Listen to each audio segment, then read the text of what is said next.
Every time I close my eyes, you all know the rest. But we can all say, in this episode of JoJo, there was a ship that sailed between Leon and Bruno. But all jokes aside, though, this was a fantastic episode.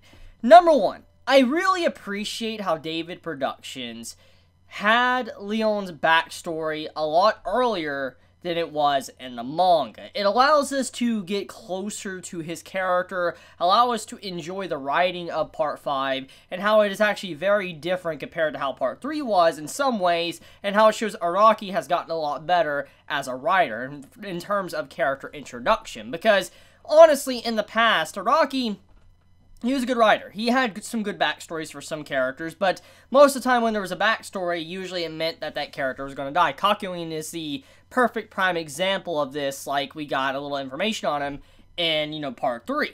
And in this case, seeing how, Leon actually got a proper backstory, and you just see how he was kind of displayed in this episode, it really just makes you appreciate Part 5's writing, and how Araki has definitely improved so much since he first began JoJo's Bizarre Adventure. So let's get into the main nitty-gritty of what this episode's about. Number one, Leon's stand. Moody Blues.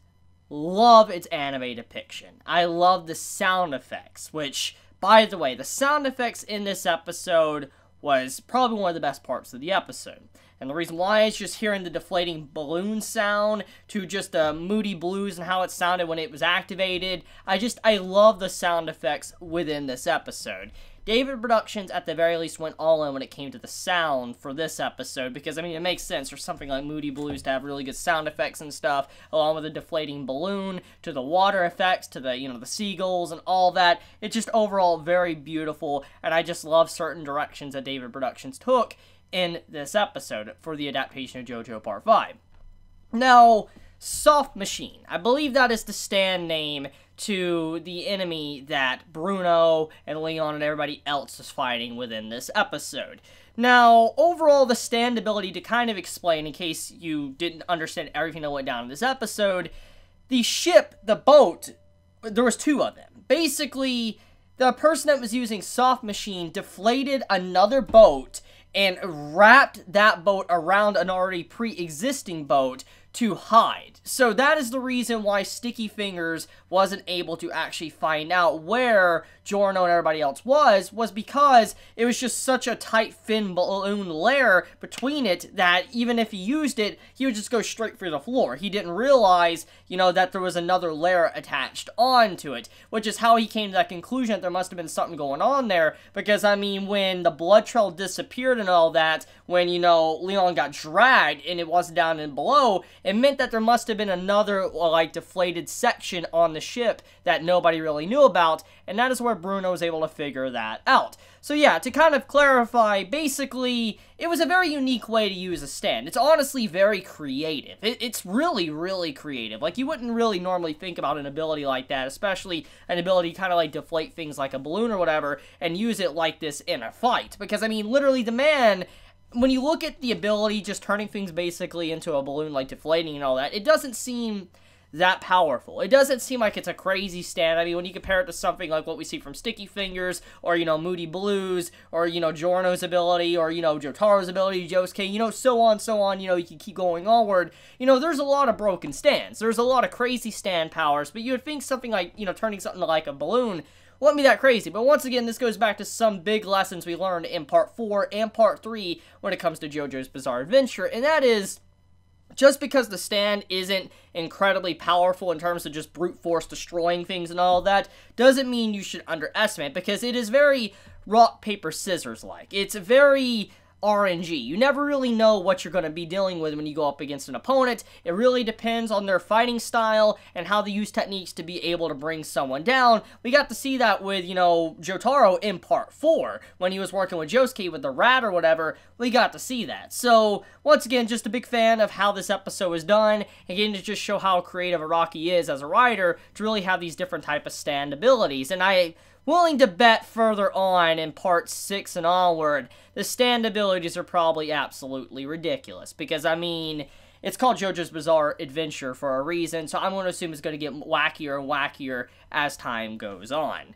Now, let's get into the backstory of Leon that was introduced in this episode. So, Leon, as a character, I think is going to quickly become everybody's favorite or personal favorite after seeing this episode, because what happened to him in the past is sad, and it really makes you feel for the character and how you want him to be able to redeem himself and have something to where he can live for, to be able to achieve something because he has such a strong sense of justice. Now, you can see Araki went a little bit dark in this episode, or at the very least with, you know, the writing of Leon's character, and how he was someone that was very prideful. He's someone that had a nice sense of justice. He wanted to be a police officer. He wanted to be able to save people. He wanted to make the world a better place. But because of how high his sense of justice was, him wanting to help people, he realized how corrupt the world really was. It's a very stereotypical backstory in some ways, because usually as someone is very passionate about justice, soon they realize the faults inside the justice system. And that's what was happening with Leon, and how he realized that even if he was to arrest people, these criminals, and put them to jail, they'd just get out because they would have a lot of lawyers, a lot of money to be able to get out, and they just couldn't keep them down. So the laws and, you know, justice wasn't really real. It did not happen. You know, if you wanted someone gone, you know, they weren't probably going to stay gone if they had the money. And that's what he was really upset about. And the more and more it went on, he realized that, you know, people that are bribing him, giving him money, I guess he's like, look, if I'm going to have to, you know, take a bad end of the deal, you know, I'd rather be able to make a profit out of it than have the courts getting paid and then just get out too. So I might as well just make profit out of it, which then he started taking bribes from individuals and he became a dirty cop. So he was slowly losing his sense of justice and morals, and he was just treading a very dark path.